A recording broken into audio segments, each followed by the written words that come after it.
ठीक है, हम लोग एचएमओ और पीपीओ प्लान देख लेते हैं। हमने पढ़ा था मेडिकेयर के जो पार्ट्स पढ़े थे, तो उनमें हमने जो सी पार्ट पढ़ा था कि उसमें मैनेज केयर प्लान्स आ रहे हैं। तो हम ना मैनेज केयर प्लान्स की डिफरेंट जो टाइप्स होती है उनको देखते हैं। तो उनमें से टाइप्स जो है एचएमओ और पीपीओ प्लान्स हैं। एचएमओ के हेल्थ मेंटेनेंस ऑर्गेनाइजेशन है और पीपीओ प्रेफर प्रोवाइडर ऑर्गेनाइजेशन है। इनमें क्या डिफरेंस है? एचएमओ एक लो कॉस्ट प्लान है। इसके अंदर ये खरीदते वक्त कम प्रीमियम देना पड़ता है। इसमें कोपे को इंश्योरेंस भी कम होती है और डिटेक्टेबल बिल्कुल कम होता है या नहीं भी होता। ठीक है, बहुत लेस कॉस्ट पड़ रही है इसके ऊपर। दूसरा, अगर ये लेस कॉस्ट है तो इसका मतलब ये है कि सर्विसेज भी ये लिमिटेड दे रहा है, और इसके पास क्या है, जहाँ जो एरियाज वो कवर कर रहा है, हॉस्पिटल कवर कर रहा है, स्पेशलिटीज वो भी लिमिटेड है। ठीक है, और ये जो एचएमओ प्लान्स होते हैं वो नेटवर्क के प्रोवाइडर, जो आपके पार्टिसिपेटिंग प्रोवाइडर्स जो होते हैं, सिर्फ उनके अंदर जो इन नेटवर्क प्रोवाइडर्स हैं वही जो है वो एचएमओ प्लान्स को लेके चल रहे होते हैं। ठीक है, उन पे। अब पीपीओ प्लान्स क्या होगा? प्रेफर्ड प्रोवाइडर ऑर्गेनाइजेशन है। प्रेफर्ड प्रोवाइडर ऑर्गेनाइजेशन में ये नहीं होगा कि जैसे एचएमओ प्लान्स में ये होता है कि आपका पीसीपी होना चाहिए, पीसीपी रेफर करेगा तो जाएंगे। पीपीओ प्लान्स जो है वो आपका पूरे पूरे यूएस में कवर हो रहा है, जबकि एचएमओ जो है लिमिटेड एरिया में कवर होता है, लोकेलिटी में कवर होता है। पीपीओ प्लान्स जो होते हैं कॉस्ट में हाई होते हैं, इनके प्रीमियम्स भी हाई होते हैं। इनमें जो कॉस्ट आपकी को इंश्योरेंस और डिटेक्टेबल होते हैं, ये भी हाई कॉस्ट के होते हैं। ठीक है, ज्यादा ज्यादा अमाउंट होगी उसके अंदर। फिर ये है कि इसमें स्पेशलिटीज ज्यादा कवर हो जाती हैं, ज्यादा एरिया पे कवर कर लेते हैं, ज्यादा सर्विसेज उसके अंदर होती हैं। ये नेटवर्क और आउट ऑफ नेटवर्क दोनों प्रोवाइडर में जो है वो कवर कर लेती है।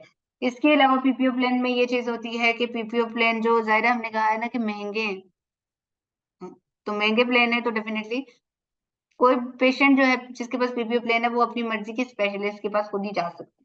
ठीक है, उसको किसी भी प्राइमरी केयर प्रोवाइडर के रेफर करने की जरूरत नहीं पड़ेगी। ठीक है, यही हमारा मेन डिफरेंस था कि बिगर नेटवर्क है पीपीओ का, जबकि स्मॉलर नेटवर्क है एचएमओस का। पीपीओ में क्या है कि हम कोई भी हॉस्पिटल कोई भी स्पेशलिटी यूज कर सकते हैं, जबकि एचएमओ में ऐसे नहीं है। एचएमओ में जो जो उन्होंने कहा होगा वही वाले कर सकेंगे। और पीपीओ जो था इन नेटवर्क और आउट नेटवर्क दोनों को कवर कर रहा है डॉक्टर्स को, जबकि एचएमओ सिर्फ इन नेटवर्क्स को कवर करता है। अब इन नेटवर्क और आउट नेटवर्क की जब बात हुई तो हम आगे इन नेटवर्क और आउट नेटवर्क को भी देख लेते हैं कि वो क्या थे। उसमें हम लोगों ने एनरोलमेंट का प्रोसेस देखा था। इन नेटवर्क और आउट नेटवर्क को देखे कि एनरोलमेंट क्या होता है। एनरोलमेंट ये होता है कि कोई भी डॉक्टर जो है इनरोल कराता है अपने आप को इंश्योरेंस के पास, क्योंकि अगर वो इनरोल नहीं होगा तो इंश्योरेंस उसको आइडेंटिफाई नहीं करेगी, उसकी क्लेम्स को प्रोसेस नहीं करेगी। ठीक है, उसकी इनरोलमेंट के लिए प्रोसेस बेसिकली वही होता है जो किसी भी इनरोलमेंट के लिए रिक्वेस्ट होता है कि हम क्या करते हैं, फॉर्म फिल करते हैं, रिक्वेस्ट करते हैं, अपने डॉक्यूमेंट्स जमा कराते हैं। उसके बाद जब ये सारी चीजें जो होती हैं इंश्योरेंस के पास आ जाती हैं, तो इंश्योरेंस क्या करता है, वेरिफिकेशन करता है प्रोवाइडर के एजुकेशनल डॉक्यूमेंट्स की, उसकी ट्रेनिंग्स की, उसकी प्रैक्टिसेस की, हर चीज के, उसके जितने भी लाइसेंस हैं उनकी कर रहा है, एकेडमिक बैकग्राउंड जो है, उनकी डिग्रियां हैं, वो सारी चीजें वेरीफाई करेगा। वेरीफाई करके जब वो एक्सेप्ट कर लेगा तो क्या हो जाएगा, वो क्रीडेंशियलिंग हो जाएगी। यहाँ पे हम लोगों ने कुछ ये भी देखा था कि डिफरेंट इंश्योरेंसेस जो है वो अपना जो क्रीडेंशियलिंग प्रोसेस कराती है वो किस तरह से कराती है। क्रीडेंशियलिंग के प्रोसेस के लिए, मेडिकेयर के लिए हमारी क्रीडेंशियलिंग जो है वो किस तरह से हो सकती है कि हम लोगों की मेडिकेयर की क्रीडेंशियलिंग के लिए जो जो पोर्टल यूज हो रहा है, तो पोर्टल हमारा कौन सा है, वो हमारे पास है जी provider enrollment chain of ownership है। ठीक है, provider enrollment chain of ownership का जो है PECOS एब्रिविएशन है। ये एक पोर्टल है जिसमें क्या करेंगे, ऑनलाइन जाके हम रिक्वेस्ट जनरेट करेंगे कि इनरोलमेंट हम रिक्वेस्ट कर रहे हैं। मेडिकेट में ये होता है कि Medicaid state to state vary करता है इसका प्रोसीजर। तो इसका क्या होता है कि इसकी डॉक्यूमेंट्स को डाउनलोड करके फिर इसको सबमिट कराना पड़ता है। ठीक है, मेडिकेट के पोर्टल से ही। उसके अलावा हम कमर्शियल इंश्योरेंस की क्रीडेंशियलिंग की तरफ गए तो कमर्शियल इंश्योरेंसेस की अगर क्रीडेंशियलिंग करानी हो तो council of affordability quality health care जो है, ये एक बेसिकली आपको पोर्टल मिलेगा जहाँ पे आप क्या करोगे, जितनी भी कमर्शियल इंश्योरेंसेज है उनकी की क्रीडेंशियलिंग की रिक्वेस्ट जनरेट कर सकते हो।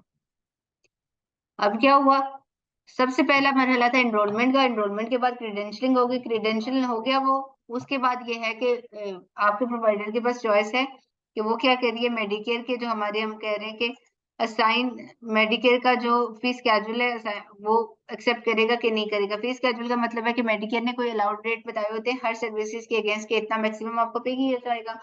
अगर उन अलाउड रेट को ही एक्सेप्ट कर लेगा प्रोवाइडर तो वो पार्टिसिपेटिंग हो जाएगा, नहीं करेगा तो नॉन पार्टिसिपेटिंग होगा। पार्टिसिपेटिंग प्रोवाइडर जो है नेटवर्क प्रोवाइडर भी होता है, और जो नॉन पार्टिसिपेटिंग होता है वो आउट ऑफ नेटवर्क प्रोवाइडर होता है। अब हाँ जी, इन्हीं के लिए यूज होते हैं। नेटवर्क और आउटर नेटवर्क बोला, ये पार्टिसिपेटिंग या नॉन पार्टिसिपेटिंग बोला, वही वही चीज है।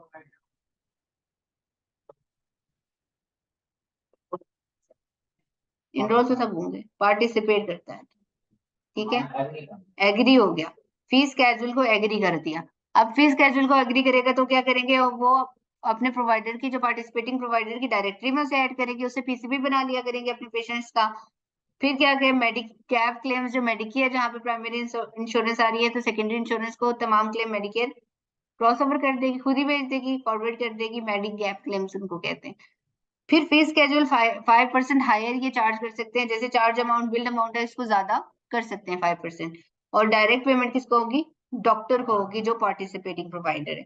लेकिन इससे के अपोजिट क्या होगा, जो नॉन पार्टिसिपेटिंग प्रोवाइडर है, नॉन पार्टिसिपेटिंग प्रोवाइडर में ये होगा कि उसको एक तो वो अपनी मर्जी से चार्ज कर सकता है, दूसरा उसकी लिमिटेड हो जाएगी सर्विसेज को, लेकिन वो ज्यादा चार्ज कर सकते हैं, 9.25 तक ज्यादा चार्ज कर सकता है। लेकिन इसकी पेमेंट जो है, हाँ, डायरेक्ट नहीं देंगे उसको, बल्कि वो पेशेंट को पेमेंट करेगी इंश्योरेंस, और ये पेशेंट इससे डायरेक्ट देगा। तो ज्यादातर क्या करेगा, at the time of visit के डॉक्टर ले लेगा। डॉक्टर ने ज्यादा पैसे लिए हुए होते हैं पेशेंट से, तो इसीलिए वो कोशिश कर रहे होते हैं कि अगर इंश्योरेंस कम पे कर रही है तो उसको ज्यादा पे करवाने की कोशिश करें, तो रिवाइज कराते हैं वो इसलिए। उसके साथ निगोशिएशन होती है, आउट ऑफ नेटवर्क प्रोवाइडर की निगोशिएशन होती रहती है कि वो ज्यादा पे कराए, एटलीस्ट उस अमाउंट तक पहुंचने की वो कोशिश करता है जो ऑलरेडी वो पेशेंट तक से ले चुका हुआ होता है। ये चीज क्लियर हो गई है, ये आसान ही थी।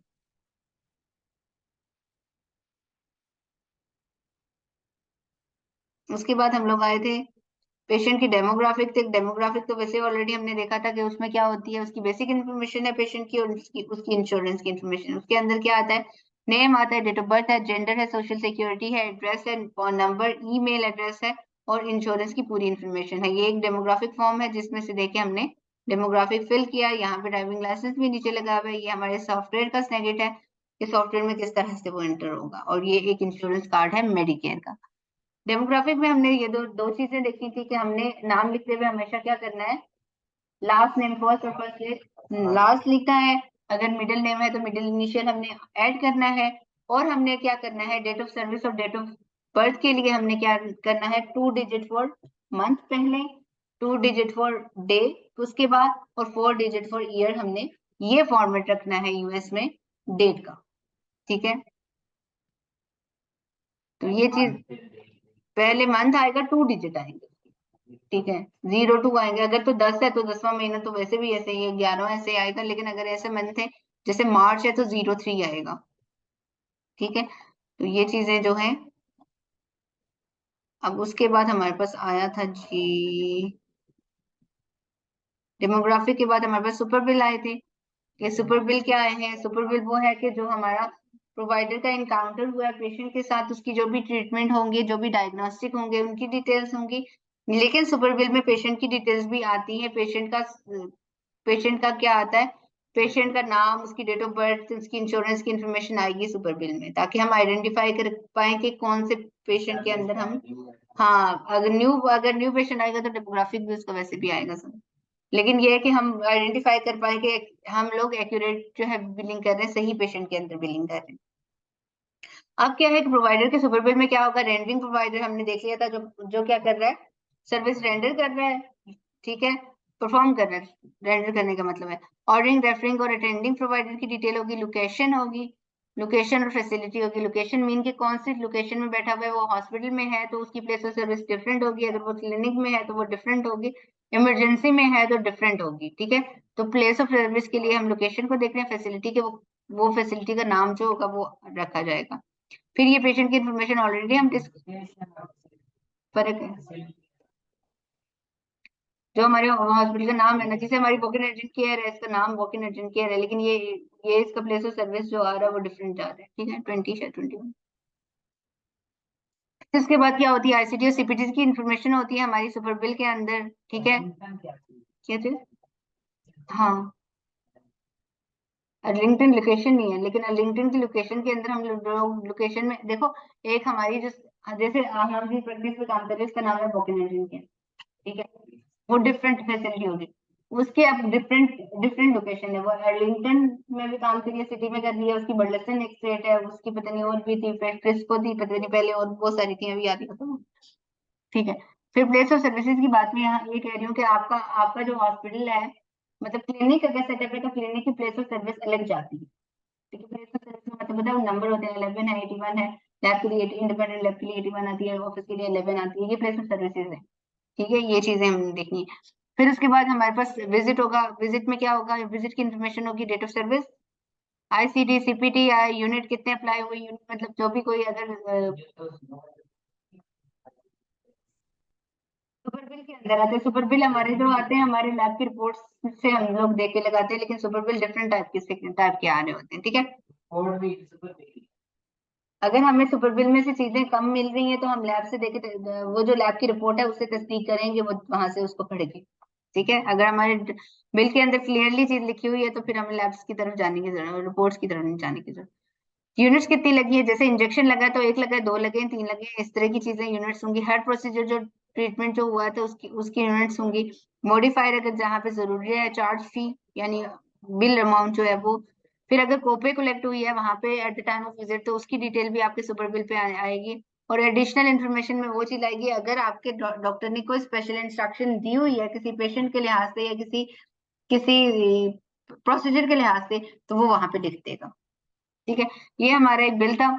इसके अंदर हम लोगों ने सीपीटीज वाला पोर्शन है, सीपीटीज देखोगे यहाँ पे न्यू एस्टेब्लिश पेशेंट के सीपीटीज लगे हुए, प्रिवेंटिव केयर के अलग से लगे हुए, डिफरेंट केयर्स के अलग से लगे हुए सीपीटी। इनमें से जो भी प्रोसीजर परफॉर्म होगा उसको टिक या क्रॉस या अंडर सर्कल कर देगा डॉक्टर। ठीक है, ये आईसीडीज है, यहाँ पे बहुत सारी बीमारियों का लिखा हुआ है, जो बीमारी उस डॉक्टर पेशेंट को होगी डॉक्टर क्या करेगा इसको ठीक या अंडरलाइन जो भी कर लेगा, जो उसका तरीका है। इसी तरह से ये एक और हमारा, ये हमारी वोकेन अर्जेंट केयर के बिल्स थे। ये हमारे पास दूसरा टाइप सिद्दीक हमारा दूसरा क्लाइंट है, उसका बिल है, इसके बिलिंग इन्फॉर्मेशन में देखो तो वहाँ पे डॉक्टर पेशेंट की इन्फॉर्मेशन लिखी हुई है सबसे पहले, फिर वहाँ पे साइड पे देखो अकाउंट नंबर के साथ ये डॉक्टर की इन्फॉर्मेशन लिखी हुई है, ये हमारी फैसिलिटी लिखी, मतलब ये हमारी फैसिलिटी का नाम लिखा हुआ है। यहाँ बिल में सारे आईसीडीज लिखे हुए हैं, उनके आगे कोड्स भी लिखे हुए हैं, डिस्क्रिप्शन है उसके आगे कोड भी लिखे हुए हैं, और नीचे ये सीपीटी लिखा हुआ है। ठीक है, ये क्लियर बिल है। इसको हम लोग के अपने सॉफ्टवेयर में, ये हमारा सॉफ्टवेयर, ये हमारे पास जो डिफरेंट डॉक्टर है ना, हर डॉक्टर एक तरह का सुपर बिल नहीं देता। कोई लैब देते, लैब्स की रिपोर्ट्स देता है, उसमें से हम लोग खुद ही आईसीडीज और सीपीटीज देखते हैं। कोई वाजे तौर पे सीपीटीज आईसीडीज कोड करके दे देता है, हमने बस वो इंटर करने होते हैं। तो वो हर डॉक्टर का डिपेंड करता है कि वो किस तरह से अपनी बिलिंग दे रहा है। ठीक है, वैरी करते हैं। कोई तो एक्सेल में ही दे देते हैं, एक्सेल में उन्हें सीपीटी और आईसीडीज दे देते हैं, बस उसे कॉपी पेस्ट करने हैं। ये हमारा सॉफ्टवेयर है जहाँ पे हम क्लेम के पोर्शन में जाएंगे। डॉक्टर की इन्फॉर्मेशन, पेशेंट की इन्फॉर्मेशन है, पहले डॉक्टर की इन्फॉर्मेशन है, फैसिलिटी की इन्फॉर्मेशन है, इंश्योरेंस की इन्फॉर्मेशन है। नेक्स्ट अगर हम चार्जेस जाएंगे बिल बनाते वक्त, तो हम यहाँ पे आईसीडीज के कॉलम में आईसीडीज लगाएंगे और सीपीटीज के कॉलम में सीपीटी लगाएंगे, जैसे लिखा हुआ है यहाँ पे प्लेस ऑफ सर्विस 11 लिखी हुई है। ठीक है,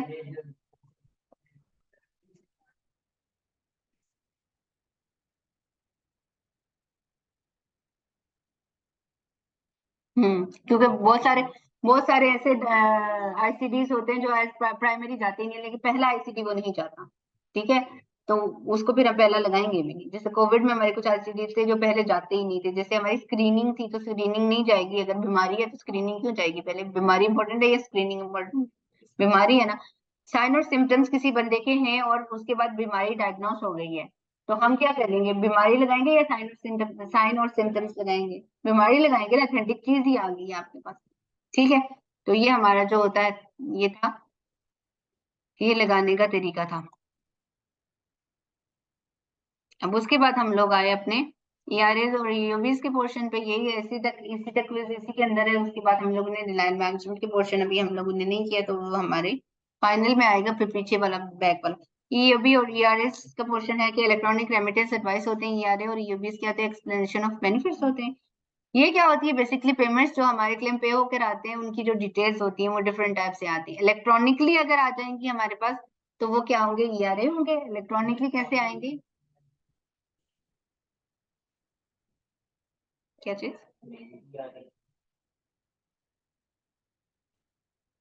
इलेक्ट्रॉनिक रेमिटेंस एडवाइस। एजुडिकेशन का मतलब है क्लेम प्रोसेस करना, ठीक है, वो अलग कोई लफ्ज देख लिया होगा नहीं।